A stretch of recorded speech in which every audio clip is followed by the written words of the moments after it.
नमस्कार दोस्तों। तो आज मैं आपको गीता पढ़कर सुनाऊंगा, क्योंकि अभी मैं कुछ नहीं सोच रहा कि मैं इसे क्या करूं।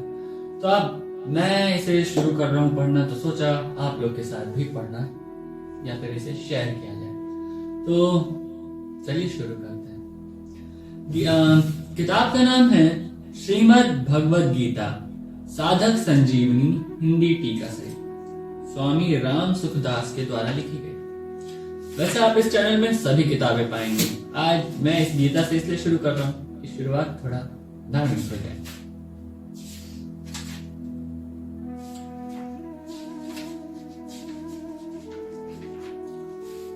प्राकथन। वंशीधरम तोत्रधरम नमामि मनोहरम मनोहरम च कृष्णम मालाधरम धर्म धुरंधरम च पार्थस्य सार्थ्यकरम च देवम कर्तव्य दीक्षाम च समत्व शिक्षाम ज्ञानस्य भिक्षाम शरणा गतिम च ददाति गीता करुणार्धभूता कृष्णेन गीता जगतो हिताय संजीवनी साध जीवनीयम प्राप्तिम हरेर्वे सरलम ब्रवीति करोति दूरम पथि विघ्न बाधा ददाति शीघ्रम परमात्म सिद्धिम। भगवद गीता की महिमा अगाध और असीम है। यह भगवद गीता ग्रंथ प्रस्थान त्रय में गीता की महिमा। श्रीमद् भगवद गीता की महिमा अगाध और असीम है। यह भगवद गीता ग्रंथ प्रस्थान त्रय में माना जाता है। मनुष्य मात्र के उदाहरण के लिए 3 राजमार्ग प्रस्थान त्रय नाम से कहे जाते हैं। एक वैदिक प्रस्थान है जिसको उपनिषद कहते हैं, एक दार्शनिक प्रस्थान है जिसको ब्रह्म सूत्र कहते हैं, और एक स्मार्त प्रस्थान है जिसको भगवद गीता कहते हैं। उपनिषदों में मंत्र हैं, ब्रह्म सूत्र में सूत्र हैं, और भगवद गीता में श्लोक हैं। फिर से, उपनिषदों में मंत्र हैं, ब्रह्म सूत्र में सूत्र हैं, और भगवद गीता में श्लोक हैं। भगवद गीता में श्लोक होते हुए भी भगवान की वाणी से उन्होंने ये भगवान की वाणी ही है गीता में, इसलिए ये भी मंत्र ही माने जाते हैं। इन श्लोकों में बहुत गहरा अर्थ भरा हुआ है। इनको सूत्र भी कह सकते हैं। तो इससे हमें एक चीज की बात तो पता चली कि सूत्र वो होते हैं जिनमें एक लाइन में, जिसे गागर में सागर भरना कहते हैं, एक लाइन में बहुत सारी गूढ़ बातें कह दी गई हैं। ठीक उसी तरह गीता में भी, इसलिए हम सूत्र भी कह सकते हैं, और भगवान के कहे द्वारा होने के कारण गीता के श्लोकों को हम मंत्र की उपाधि भी दे सकते हैं। मैंने ये किताब कभी पढ़ी नहीं है, शुरुआत कर रहा हूं। परंतु भगवद गीता सभी के काम की चीज है।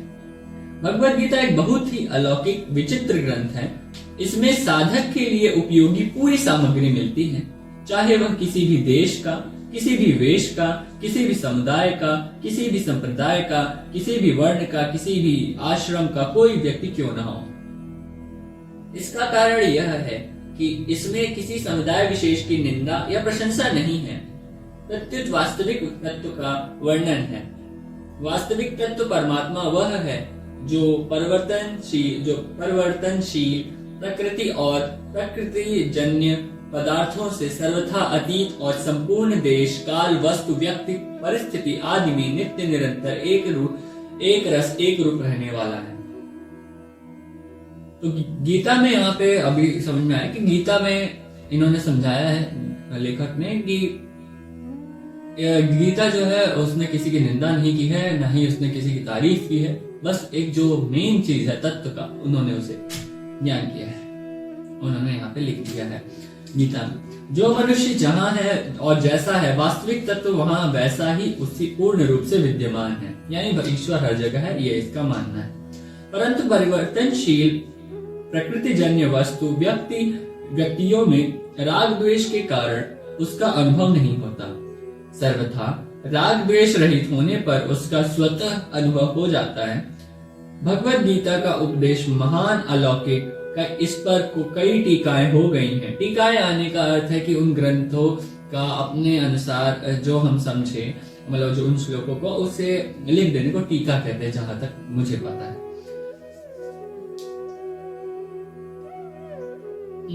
आगे क्या लिखा है? भगवत गीता का उपदेश महान अलौकिक है।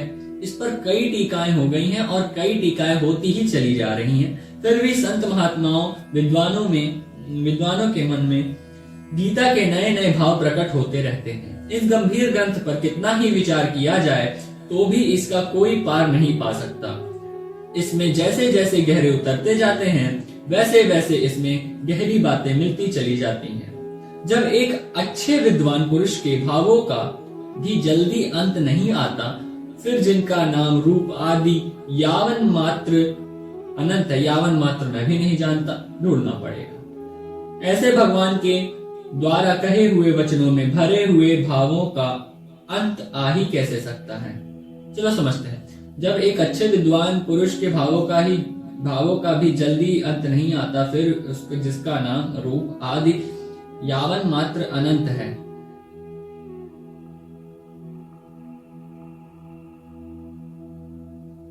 ऐसे भगवान के द्वारा कहे हुए वचनों में भरे हुए भावों का अंत आ ही कैसे सकता है? मतलब उस व्यक्ति का अंत नहीं आता जिसके मन में भगवान बसे हुए हैं, वो हमेशा अमर रहता है। इसी का अर्थ यही है। खैर, आप सब बता सकते हैं कि यावन मात्र का अर्थ होता क्या है। इस छोटे से ग्रंथ में इतनी विलक्षण, खैर ये छोटा ग्रंथ नहीं, इसकी इतनी बड़ी काफी मोटी बुक है, काफी ज्यादा, खत्म करते हुए लगता मेरा साल बीत जाएगा यूट्यूब चैनल पे। पर ग्रंथ काफी, वो गीता काफी छोटी है, जो मेन गीता है। इस छोटे से ग्रंथ में इतनी विलक्षणता है कि अपना वास्तविक कल्याण चाहने वाला किसी भी वर्ण, आश्रम, देश, संप्रदाय, मत आदि का कोई भी मनुष्य क्यों ना हो, इस ग्रंथ को पढ़ते ही इसमें आकृष्ट हो जाता है।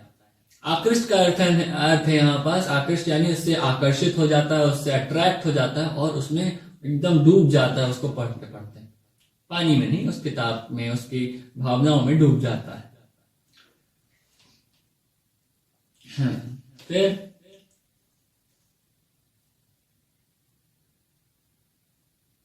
कहां चला गया यार ये?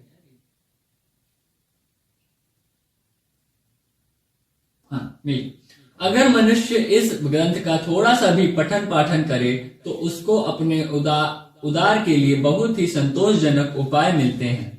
हर एक दर्शन के अलग अलग अधिकारी होते हैं, पर गीता की विलक्षणता है कि अपना उद्धार चाहने वाले सब के सब इसके अधिकारी हैं।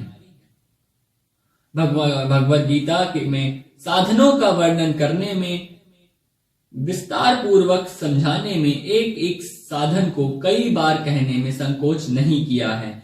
फिर भी ग्रंथ का कलेवर नहीं बढ़ा है। यानी कई बार इन्हें एक ही बात को कई बार कहा भी गया है, पर इससे ये नहीं हुआ कि ये बार बार कह रहे हैं कि कई बार उसी बात को, तो कि गीता बहुत बड़ी हो जाए, ज्यादा बड़ी नहीं हुई। ऐसा संक्षेप में विस्तार पूर्वक यथार्थ और पूरी बात बताने वाला दूसरा कोई ग्रंथ नहीं दिखता। अपने कल्याण की उत्कट अभिलाषा वाला मनुष्य हर एक परिस्थिति में परमात्मा को प्राप्त कर सकता है। युद्ध जैसी घोर परिस्थिति में भी अपना कल्याण कर सकता है। इस प्रकार व्यवहार मात्र से परमार्थ की कला गीता में सिखाई गई है। अतः इसके जोड़े का दूसरा कोई ग्रंथ देखने में नहीं आता। गीता एक प्रासादिक ग्रंथ है। इसका आश्रय लेकर पाठ करने मात्र से बड़े विचित्र, अलौकिक और शांतिदायक भाव स्फुरित होते हैं। इसका मन लगाकर पाठ करने मात्र से बड़ी शांति मिलती है। इसकी एक विधि यह है कि पहले गीता के पूरे श्लोक अर्थ सहित कंठस्थ कर लिए जाएं, फिर मतलब याद कर लिए जाए, फिर एकांत में बैठकर गीता के अंतिम श्लोक यह योगेश्वर कृष्ण से यहां से लेकर गीता के पहले श्लोक धर्म क्षेत्र कुरुक्षेत्र यहां तक बिना पुस्तक के उल्टा पाठ किया जाए तो बड़ी शांति मिलती है। मुझे ये यहाँ पे एक बात अच्छी नहीं लगी कि मतलब ये हमें याद कराने के लिए इस तरह से कह रहे हैं, मुझे ऐसा लग रहा है कि ये हमें ये सब बने, ऐसा नहीं करना चाहिए।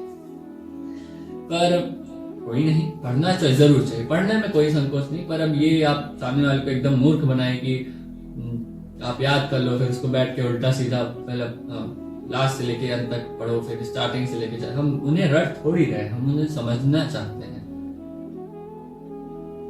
ये जरूरी है जीवन में, जो भी कठिनाइयां आए, जो भी हमारे मन में शांति से लेके प्रश्न हो, हमें उसके उत्तर के या उस उत्तर के लिए जब भी हमें आवश्यकता तो हम गीता में देखें, गीता में जाके झांके, फिर से हम भले पूरी किताब पढ़नी पड़ जाए, ज्यादा बड़ी होती नहीं, इतनी बड़ी नहीं पढ़नी, छोटे से श्लोक हैं, एक बार जब समझ जाएंगे कि इसका अर्थ क्या होता है, छोटे छोटे साधारण अर्थ, एक बार बड़ा इस तरह की पूरी किताब पढ़ लें, फिर छोटी छोटी किताबें आती उन्हें पढ़ लें। हमारा रिविजन, हमारी जो शंकाएं हैं जीवन से लेके वो पूरी होती रहेंगी और हमें रटने की आवश्यकता नहीं पड़ेगी। जहां तक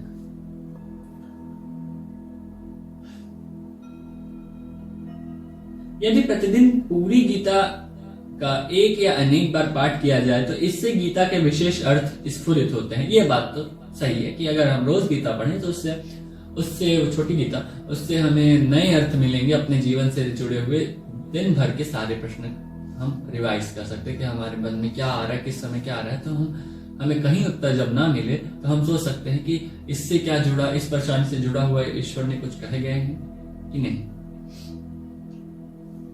मन में कोई शंका होती है तो पाठ करते करते उसका समाधान हो जाता है। वास्तव में इस ग्रंथ की महिमा का वर्णन करने में कोई भी समर्थ नहीं है। अनंत महिमाशाली ग्रंथ की महिमा का वर्णन कर ही कौन सकता है।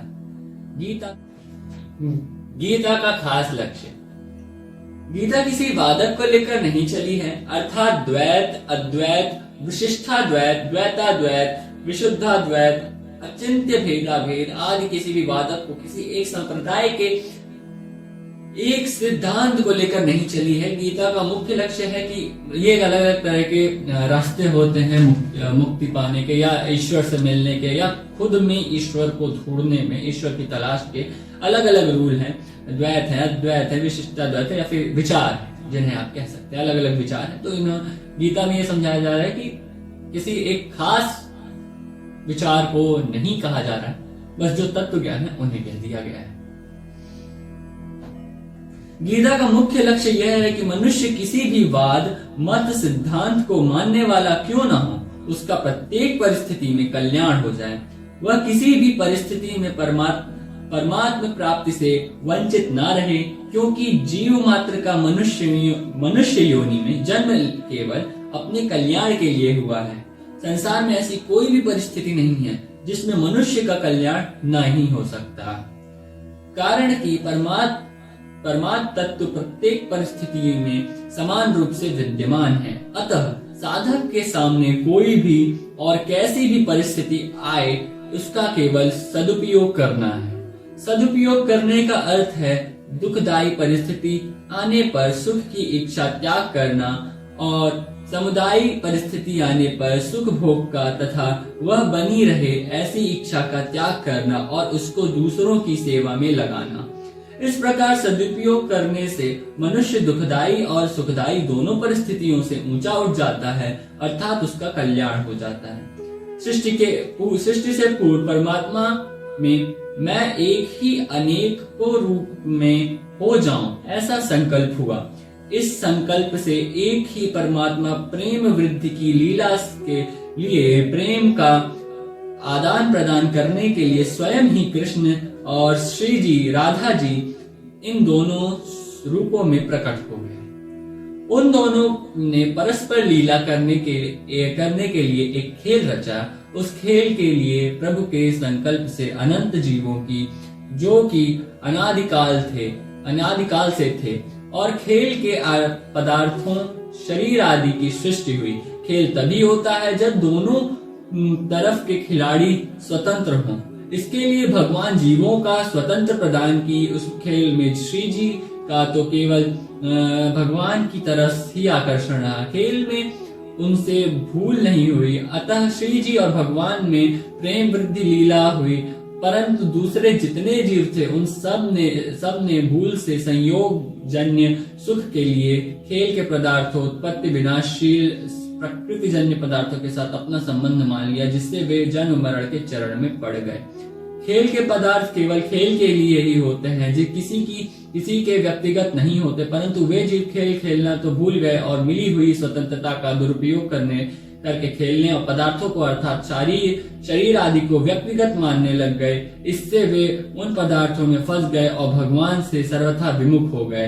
अब अगर वे जीव शरीर आदि उत्पत्ति विनाशशील पदार्थों से विमुख होकर भगवान के सम्मुख हो जाएं, तो वे जन्म मरण महान दुख से सदा के लिए छूट जाएं। अतः जीव संसार के विमुख होकर भगवान के सम्मुख हो जाएं और भगवान के साथ अपने नित्य योग नित्य संबंध को पहचान लें। इसके लिए भगवत गीता का अवतार हुआ।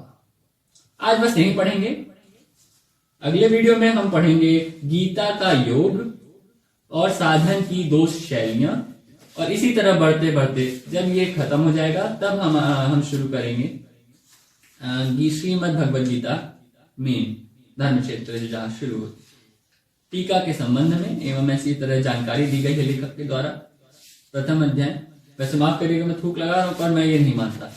मुझे लगता है कि जो उसमें लिखा है वो मेन है, ना कि मैंने इसे प्रणाम किया है। बस जैसा कि अभी मैं शायद नहाया, मैं अभी नहाया भी नहीं हूं, पर मैं इसे इसलिए पढ़ रहा हूं क्योंकि इसे पढ़ना जरूरी है। पढ़ना और इसमें जो लिखा है उसे समझ के अपने जीवन की जो दिक्कतें हैं उन्हें समझाना। मैं नहाने जाऊंगा। ये किताब मेरे पिताजी की है और ये सोचिए इतनी बड़ी किताब 50 रुपए की है, 50 रुपए की, और गीता प्रेस गोरखपुर की। और पिताजी ने इसे कब लिया था? पिताजी अक्सर लिखा करते हैं कि उन्होंने कब लिया है। इन्होंने लिया था शायद, पता नहीं कब लिया है, वैसे लगता लिखा नहीं है। काफी पुरानी बुक है ये, 50 रुपए की इतनी बड़ी बुक है। और इसके लेखक का नाम मैंने पढ़ा नहीं,